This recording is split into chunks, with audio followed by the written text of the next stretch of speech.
কি রাজনীতি, কি সাংবাদিকতা। একসময় দৌর্দণ্ড প্রতাপ ছিল তার।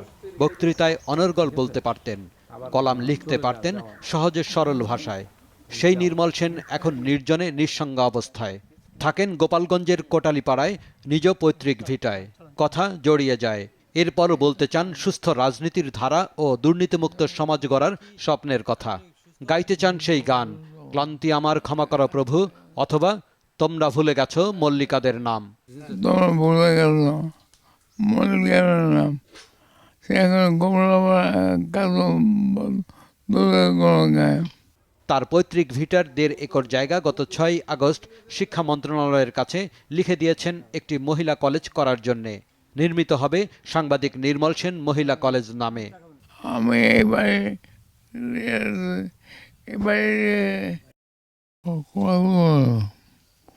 কলেজ করবেন।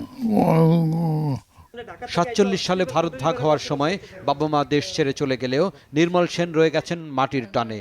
ব্রিটিশ খেদাও আন্দোলনের মধ্য দিয়ে রাজনীতিতে অংশগ্রহণ তার। এরপর কৃষক শ্রমিক সমাজবাদী দল ও গণতান্ত্রিক বিপ্লবী পার্টির নেতা ছিলেন। গত 3রা আগস্ট পালিত হয়েছে তার 82তম জন্মদিন।